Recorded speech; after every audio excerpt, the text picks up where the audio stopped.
This is Stateside. I'm April Baer. It's easy to romanticize cities and soundscapes like LA and New York, the places where dreams are supposed to come true. But singer-songwriter Matthew Milia's latest album name-checks Bloomfield Hills and Orchard Lake. You know Matthew is the frontman for the band Frontier Ruckus, but he's just released a solo album titled Keego Harbor that's definitely one of our summer spins. Someday I think I'll move back to Keego Harbor.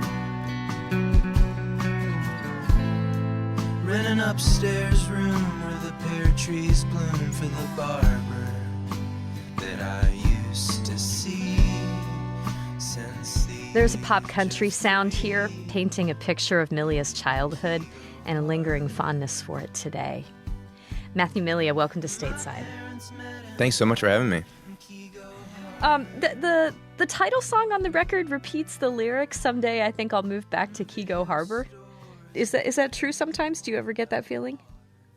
It's definitely an inclination I have. I'm not sure it's something I will indulge or would be the healthiest thing to, but it obviously comes from an overwhelming sense of nostalgia for a simpler time, which is childhood. I've just always kind of been drawn to narratives that use very specific places to tell kind of like generational tales. So my parents met in a small bar in Keego Harbor called the Backseat Saloon, and it's no longer there. But the record uses Keego Harbor as this kind of metaphor for emotional inheritance, good and bad. The things that generational fears of triumph and existential dread and guilt. All the stuff you get in suburbia. Yeah. Yes. Yeah. So it's not a completely rose-tinted picture of the suburbs. It has to do with my complicated kind of relationship with suburbia. What was a typical summer day like for kid Matthew growing up there? Well, Keego Harbor is marked by, tons of inland lakes. So lots of wakeboarding, kneeboarding, sunburns, Capri Suns. On its surface, it does look like a 90s commercial. There's a hilarious line in the song Sunburnt Landscapes that runs, "My therapist insists I need to let all of this go." I want a list of every kid I used to know and their current careers. My therapist insists I should let all this go from my formative years. It's a bit of a clue that while we're getting a beautiful sepia-toned memory, it was maybe not all bliss, yes? Right. Yeah, like I said, it's complex feelings, and it's a very personal record where I kind of show that the internal conflict I feel right on the page, the good and the bad. It was very important for it to be very transparent and vulnerable all the way through. We're just sunburned landscapers from the trashier towns on the north edge of the county where endless love always abounds. The album art is a photo of you and I think your wife, Lauren, yes? Yes. And you're all dressed up in grown-up clothes.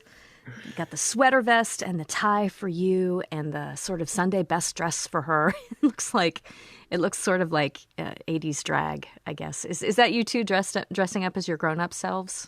Yes. Well, I mean, the record really deals with those conflicted notions of age. Like, how am I supposed to feel at this age? What does it mean to be an adult? When's the official barrier of adulthood? Because you find as you actually grow up that there isn't one, that it all blurs together into this kind of like confused sea of emotion. And I think we're actually dressed like our parents might have been in the 80s because, like I said, it's all about generational sort of nebulous feeling. Am I my parents, or have I become something different? I was thinking, you two got married, I want to say just before lockdown? Yes, so we literally got married a few weeks before the pandemic shut everything down. So this is 100% of a pandemic record. It must have felt like playing house. So I'm currently in the studio where we recorded the record, and it's all thanks to Ben Collins, this amazing engineer and producer, having everything just within his house. So like, an old 80s tape machine that we recorded everything through.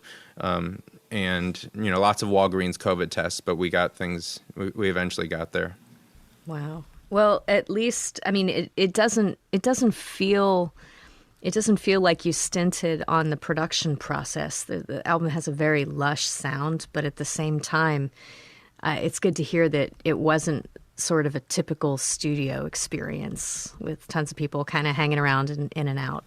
Yeah, I mean, the actual process was so intimate. We're literally locked in this little room, but Ben is so proficient at making it sound bigger than that and grandiose and kind of. I mean, that's what the record is about, taking the mundanity of a place like Keego Harbor and glorifying it. So he did that sonically. It's a testament to the players that I brought in. It's such a Michigan record. I mean, Ben's from amazing Michigan bands like Mini Horse and Lightning Love. We have on piano a great, my old friend and pianist Ryan Hay from the Grand Rapids band Pink Sky. And the steel guitar, which is profuse throughout the record, and my favorite part was this legendary steel player named Pete Ballard, who I've idolized for like over a decade. So, and my wife Lauren provides lush harmonies that add such an emotional completion for the record. Laurel Canyon via Keego Harbor. That is beautiful. I want to put. Can I put that on the sticker for the cover? 100%. Yeah, that is so good. There's something.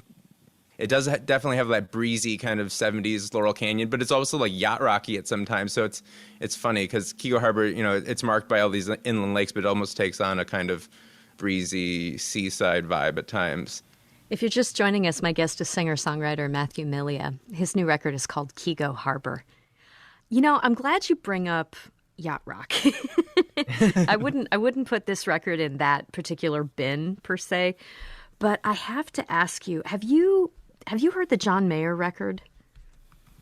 I've heard it's very 80s and pastiche kind of, right? It has it's almost like a Don Henley record. Yeah, I've heard snippets.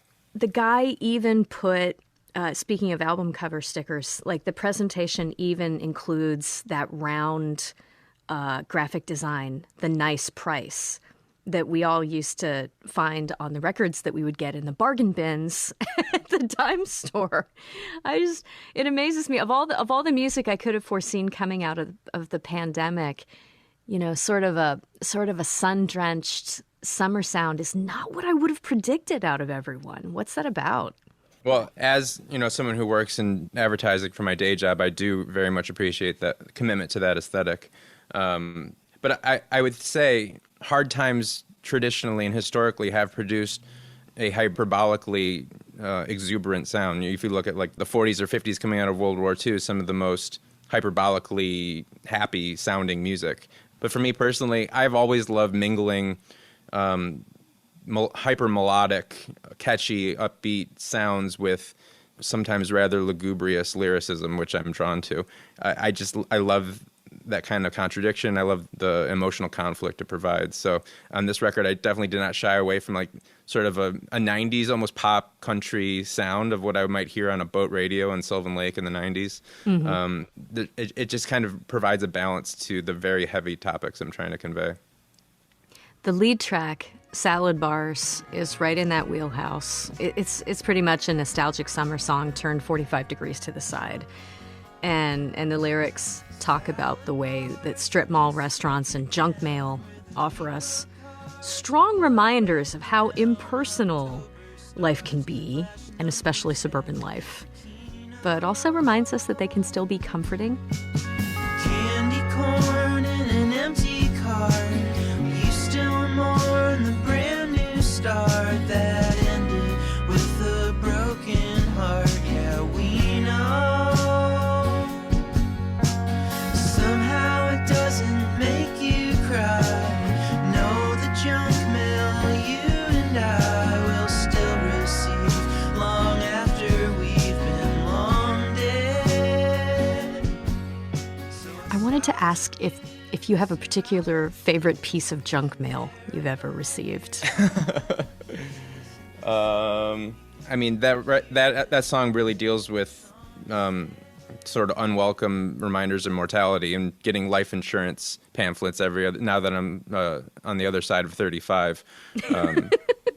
I just love injecting songs with that sort of specificity that it seems almost too particular to work at times, but I believe in a sort of paradox where the universal is very much housed in those specific triggers.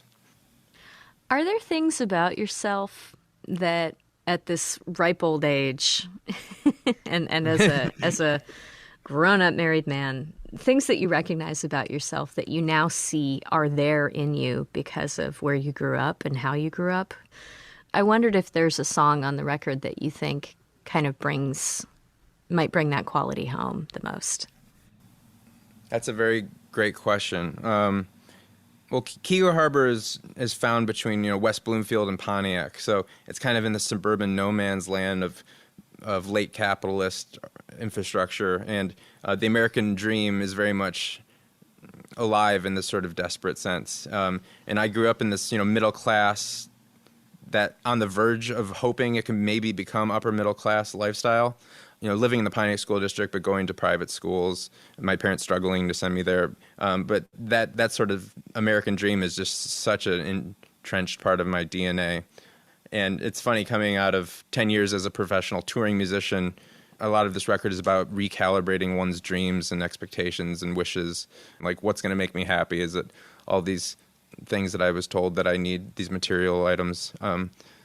Or is it finding a simpler, more pure sense of oneself and purpose, which at this record, Keego Harbor kind of represents that return to a simpler sense of self and one's life work, what's going to fulfill you. Mm-hmm. So, like you say, I mean, you've had these phases in your life as a touring musician, and yet here you are now, married and living in Detroit, working at an ad agency. Kind of Dick Van Dyke / Don Draper life. Do you feel like you've made it? I've made it in that I know what makes me happy better than I ever have, which is not having to worry about how I'm going to pay the bills or rent, which is a luxury and a privilege in 2021. But also I know that show business is not, as I thought it would for so long, what will ultimately fulfill me. I toured for 10 years in search of some carrot that ultimately kind of made me miserable. But what does fulfill me is just writing simple songs about very specific places. It's a very niche enterprise, but it brings me boundless pleasure and gratification to just write about my weird local world with kind of boundless specificity. Yeah. What are you up to now that things are opening up a bit? Well, my wife and I, Lauren, just went down to Mexico City for a delayed honeymoon. Whoa. In very Michigan fashion, though, the day that we left, we realized that our entire basement was flooded knee high, and we lost pretty much the entirety of my band Frontier Ruckus's vinyl merch inventory. Oh.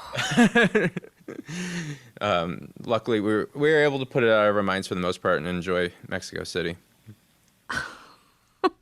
The impermanence of life, you were saying something about Yes. something about reminders of mortality. Daily reminders.